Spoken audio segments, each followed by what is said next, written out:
I've used this for several months now, and I'm finally ready to give it a review. Let's jump into it. Hi, Kenji here, and today we are going to be reviewing the Canon 70-200 f2.8 RF lens. Now, this lens, if you don't know, the RF means that it will work on the Canon RP, on the Canon R camera, the Canon R5, R6, basically anything inside the Canon mirrorless line of professional cameras. Now, now this over here is a beast of a lens. Now, I have actually used Nikon for years, and I had a Tamron 70-200 f2.8 lens. It is the G2 version of that lens, and I used the crap out of that lens, and I loved the 70-200 f2.8 range. It is one of my go-to lenses. Now, let me tell you, when it comes down to camera lenses, if you want to get one lens, well, okay, let me go and start out with this. If you are a portrait photographer, taking pictures of people, things like that, and you do a lot of outdoor photography, or you actually have an indoor space and you actually have a relatively long room, maybe somewhere around 25-30 feet in length inside your studio that you can use, then I would say if you were looking for that very first lens, some people are going to say the 85mm, maybe, but for me, the first lens you should actually buy if you are a portrait photographer who does a lot of outdoor stuff is going to be this lens right here, the 70-200 f2.8 lens. The reason why I think that this lens over here is a lot better than an 85mm like a 1.8 or 1.4 or even a 85mm f1.2 lens is that it has a lot of versatility. Now, I'm not saying that this is going to be your one and only lens. I'm saying that if you want to get one lens to start, this is the lens that you want to buy. And the reason why is because it has a lot of range to be able to go from 70mm all the way out to 200mm. Now, the thing is that with the f2.8 aperture, that's actually a pretty wide aperture. And that aperture allows you to have a lot of light that will come into this lens, and you will end up also getting a very, very nice bokeh when you are taking photos, especially if you are going to be taking photos at the 200mm range, because you will end up blowing out that background a lot more when you are zoomed into 200mm.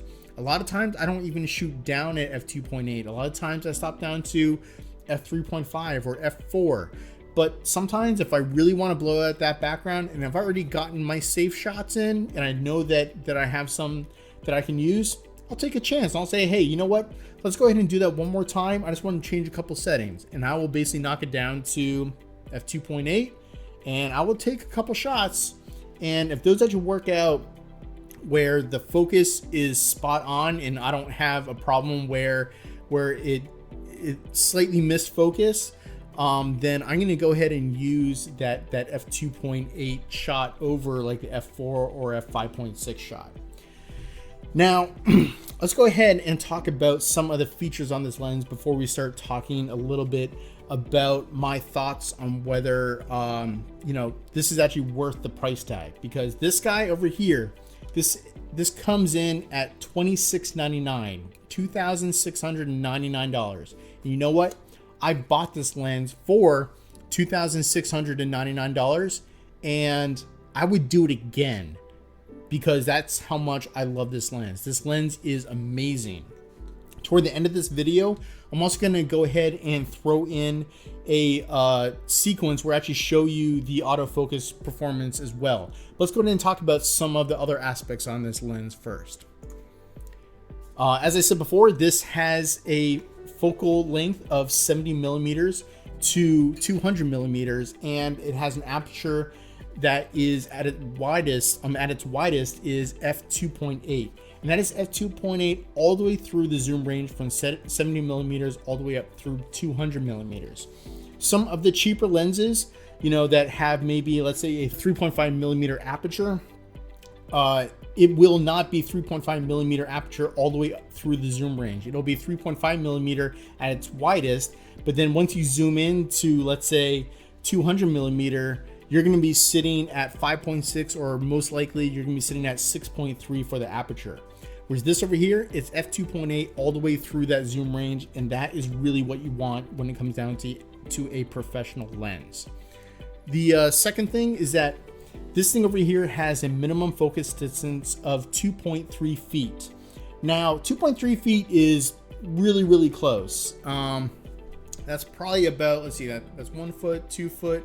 So maybe right about over here, this is about 2.3 feet. I don't think I've ever really taken too many shots at 2.3 feet. Most of the 70 to 200 f2.8 lenses, I think they normally have a minimum focus distance that's around 3 feet or more. So this actually gets you a little bit more closer to your subject, which does actually allow you to blur out the background even more if you want to. So that's really, really good to have that sort of flexibility. Now, let's talk about a couple other things about this.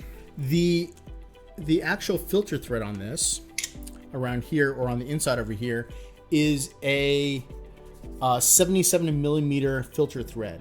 Now, this 77 millimeter filter thread over here, it actually will really allow you to use a lot of the filters that you probably have for a lot of your other lenses. Pretty much all of my filters that I have are all 77 millimeters. Now, you can always do something like get an 82 millimeter filter and then get a step up ring, which is probably recommended. So that way, if you do end up getting a new lens that is 82 millimeter filter thread, that you can basically use that on there. But this having a 77 millimeter filter thread, that actually works fine for me. Now, let's go ahead and talk about one of the coolest things that I like about this lens. Look at the size of this lens. This lens over here is so short. And let me bring out my Nikon Tamron f2.8 lens, and I will show you the difference. This over here, I'm going to take the lens hood off. This over here is my Tamron G2 70 to 200 f2.8 lens. And here is the Canon one. Now look at the size difference between these two. The size difference is pretty dramatic, actually. Right over here. I mean, that is actually like pretty crazy how different that is. The thing is that the 70 to 200 f2.8 lens, like the normal ones that fit on DSLRs, they've always been super long. You can't fit this standing upright inside your bag. Whereas the Canon RF 70 to 200 f2.8 lens, this can actually sit inside your bag upright. And that is actually tremendous because that opens up a lot of space inside your bag. You can probably actually fit 2 other lenses side by side in order to, well, at least one other lens to actually, to take up that amount of space. So instead of actually having this lying down, taking up a bunch of space, you can actually now fit this upright. Then you can have another lens that next to that, and maybe have another slot over here for batteries or whatever. So that's actually really, really cool that they went in that direction of trying to make this as small as possible. Now, when they did that, of course, they still had to deal with physics with lenses. And one of the physics is, well, when you want to zoom in, you have to move that front element, got to move it further out so that it can focus in. So when you do that, what ends up happening is you end up twisting it to zoom in, and now you end up having a lot of extra length. And at that point, you actually end up having it be maybe slightly longer, but not by much. I'm gonna go ahead and say that it is probably about 1/3 of an inch longer. And that's really not that big of a difference. And when you are actually out there shooting, you're not really going to notice that extra length. What you do notice is when you are packing up your bag, you're going to notice that this over here is going to be super small. Now let's go ahead and talk a little bit about some of the features on this lens. This lens over here actually has a bunch of switches over here on the side. One thing over here on the side is going to be this one switch over here that allows you to limit the focusing, so that it can basically focus maybe just closer in, or it can basically do the full range of focusing. It also has another switch over here to switch from manual focus to automatic focus. And then it also has a switch for stabilization, because this does have stabilization built in. Then over here, basically, you also have your different stabilization modes. Now, something that I am going to talk a little bit about is something that people don't normally think about, but it actually makes a big difference. First, let's go ahead and talk about my Tamron 70-200 F2.8 lens. This over here basically has almost the exact same thing. It has a focus limiter right over here, and then it also has a autofocus and manual focus switch. It also has a vibration reduction switch right there, and also the different modes for vibration reduction. The thing that I actually don't like about this lens is that the switches over here on the side, they're actually too easy to push, and I don't like that. The reason why is because I've actually been on a shoot before, and I've actually by mistake switched. I don't know how it happened. I by mistake switched from autofocus over here to manual focus, and so for probably about, I don't know, 5 or 6 shots, I was taking shots and I was trying to figure out like why were things not seeming to focus very well, and I thought it was just missing focus. But it turns out that the autofocus to manual focus switch had actually by mistake got switched from manual focus to autofocus, or sorry, from autofocus to manual focus. So when I was trying to focus on the subject, I was trying to just like rely on the camera to autofocus, and it wasn't doing it. And it kind of made me flounder for a little bit, and I definitely didn't like that.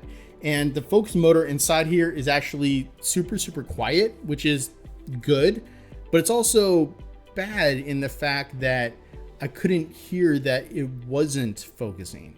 And that was actually a little bit annoying. So definitely when it comes down to the switches on the Tamron, I find it a little bit too easy to switch them on and off. Now, the Canon is a little bit different. The Canon switches are a little bit stiffer, and I like that. And I also like that they're more kind of flush with the side over here.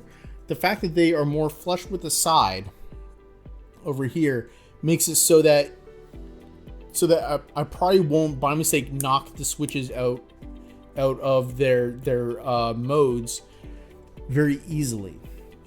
Plus, they're stiffer, so even if I did by mistake knock it, I'm probably not gonna by mistake switch it, because they are just stiffer switches. So that is something to definitely keep in mind. Now let's go on to the next thing. Next thing over here is that there's also a switch on the other side that actually allows you to lock this zoom ring. So once it's locked, I can't basically twist this over here and have it actually zoom in and out. So when it's off, I can basically twist this. Let me have this over here. I can twist this up and down, but then if I switch this up, now I can't move it at all. Now, when it comes down to vibration reduction, this actually does have 5 stops of vibration reduction, which is really, really good. That's really allows you to not really worry as much about, getting like a lot of camera shake if you do need to basically hand hold things, and you're zoomed into 200 millimeters. I don't think vibration reduction matters as much when you have a 24 to 70 millimeter lens. I'm not gonna say that it doesn't matter, because it does, but on a 24 to 70 millimeter lens, the vibration reduction isn't as important as it is on a 70 to 200 millimeter lens, because when you're zoomed in at 200 millimeters and then you want to try to handhold something, you need to make sure that your shutter speed is like at least 1/200, if not higher, if you don't have vibration reduction, because otherwise you are going to be getting some pretty soft photos and there's really not a lot you can do about it. So that's just something to keep in mind. All right, so now let's go ahead and talk a little bit about the lens hood. Someone actually, I think someone said somewhere that it didn't actually come with a lens hood. It does come with a lens hood. And, you know, for $2,700, I would really hope that it does come with the lens hood. So here's the lens hood. It fits on super easily. It has a little button over here that allows you to lock it on so it won't just get turned and fall off. And also it has a little door. A door over here. Hello. So this door actually allows you to actually put a filter inside of here, and then you can actually use this door over here to help thread it on, or if you actually have a circular polarizing filter or a variable neutral density filter, also called a variable ND filter, you can also change that by just opening the door and kind of, you know, using your finger in order to basically turn the filter so that it basically gets the right amount of neutral density setting that you want, or if it's circular polarizer, you know, it allows you to easily change that as well so that you are getting like the right sort of polarization. Let's go ahead and jump back to whether this lens is actually worth it and whether you should pick it up. So as I said before, this is the RF lens. So if you do not have a Canon R body of some type, whether it's the RP, the R, the R5, the R6, if you don't have any one of those mirrorless Canon bodies, don't get this lens because it will not fit on any of the other, you know, 5D, you know, like Mark IVs. It's not going to fit on there. Just physics doesn't allow it because of the way light bends and stuff like that. So this you need to use on the mirrorless system. But when you need to pick up that very first lens, if you are a portrait photographer and you do a lot of outdoor portraits, or you actually have a studio that is large enough to actually accommodate a little bit of a longer lens like this, I would definitely say get this lens as your first lens. When I picked up my very first Canon body, because I used to shoot Nikon, I picked up the Canon R6 and I picked up a single lens for all my portrait work. And that was this lens, and I shoot professionally. Now granted, I didn't get rid of all of my Nikon gear, so I still had all my Nikon gear as a backup in case I needed to have different lenses. However, for my portrait work, when I'm working outside, I actually noticed when I work with my Nikon, I only brought around my 70 to 200 millimeter lens with me when I'm actually shooting. I had all my other stuff inside the car ready to go in case I needed it, but I got tired of lugging that stuff around with me when I just never used it. Using the 70 to 200 millimeter lens on all my portrait gigs was really what I found to be one of the best lenses I've ever used. And when it came down to this lens on the R6, I have definitely found that this is actually the perfect lens, and in my opinion, this should be your very first lens. Another reason why I think that you should get this lens over the 24 to 70 lens or the 28 to 70 lens is that if you do need to get another lens to basically get a little bit wider, you know, you can easily get the 50 millimeter f1.8 lens for, I think it was like just $200 for that lens. It is a super cheap lens, and it does allow you to get a little bit wider in case you do need it. And for 200 bucks, you really can't go wrong with that. So get this lens, get the 50 millimeter f1.8 lens if you don't feel that this lens over here is going to cover the wide angle enough, and you'll be good to go for a really long time. Eventually, I will definitely be getting probably the 28 to 70 lens, but I'm not quite there yet. But that is going to be my next lens I am going to get after I get the R5. So let's go ahead and jump into the autofocus test, because I want you to see basically how good this guy is over here. Because, you know, me just talking about how good this performs doesn't actually help when you can't necessarily see some pictures, and you also can't see how well it actually performs. And one of the things that actually makes this lens really, really good is how fast it can focus. Because I also have the Canon RF 50mm f1.8 lens, and that's a $200 lens, but the autofocus performance on that little tiny lens, it doesn't have a lot of glass to move, but the autofocus performance on it is not the greatest. However, this guy over here, this is a pretty heavy lens. And this lens over here, the autofocus performance from the actual minimum focus distance all the way out is tremendous. It is like lightning fast. You basically just hit the button to autofocus and it instantly hits it, and it hits it pretty much every single time.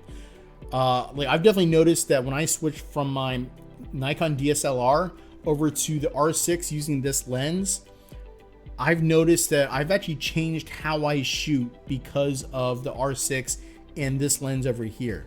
This lens over here allows me to get shots that I can still get on my Nikon DSLR.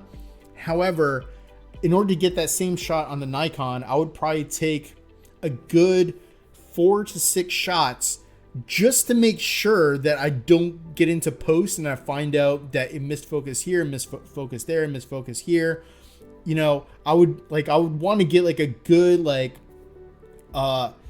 2 to 3 shots where things were in focus, and then that way I can choose the right expression and things like that. With this guy over here, I can actually nail the focus pretty much every single time with my portrait photography, and it just allows me to just kind of get into the moment of shooting and concentrate more on looking for the expressions, waiting for the right time to actually click the button. And when I click that button with eye autofocus, it just nails it. And this thing locks on focus and it doesn't let go. So that is something to definitely keep in mind, is that you do want to look for lenses that have good autofocus performance. And this lens over here, this lens does not disappoint at all. So let's go ahead and jump into the autofocus test, and then we'll come right back.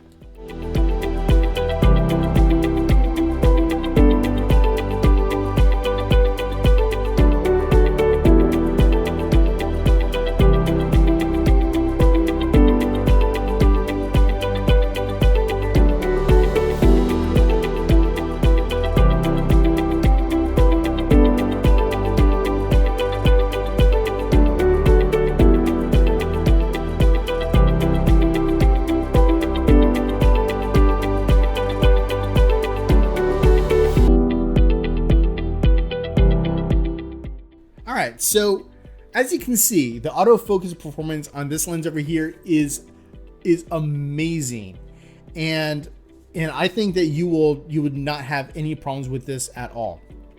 Now let's go ahead and talk about my one little gripe on this lens. Just like pretty much with a lot of Canon lenses that actually have this tripod mount below, it's not an Arca Swiss mount, and it seems like the entire industry seems to be switching toward Arca Swiss as a standard. And this guy over here has a tripod foot down here that is not an Arca Swiss tripod foot. And I wish that they just put that on there, because that's one thing that the Tamron 70-200 f2.8 lens actually did do right. Well, okay, I'm not going to say that this is a bad lens. This is a good lens. I just had a little bit of problems with the switches being too easy to switch. However, one of the things that I really liked about this lens is the fact that this actually has a tripod foot over here that is an Arca Swiss mount, or a Arca Swiss standard foot. So I can basically put this on almost any one of my tripods that I own. Whereas this one over here, I had to basically screw on this additional adapter right over here. And because of that, it just makes it a little bit bigger. It doesn't look quite as nice and refined when I basically had to put this plate over here on the bottom. I wish that they would just have made this actual foot over here. If they just made this so it was an Arca Swiss plate, then I could just fit it directly onto my tripod and I wouldn't have had a problem. So that's pretty much my only gripe that I have about this lens. Other than that, this lens is a stellar performer and I would buy it again in a second. So if you have any questions about this lens, definitely throw me your questions down in the comments below. I would be happy to get back to you about it. I'm going to go ahead and throw in some other pictures that I've actually taken with this lens, so you can see some of the amazing colors and or, you know, like all the colors and the sharpness you can get from this lens. So don't forget to like and subscribe to this channel. It really helps out this channel a lot. And hey, until next time, take care.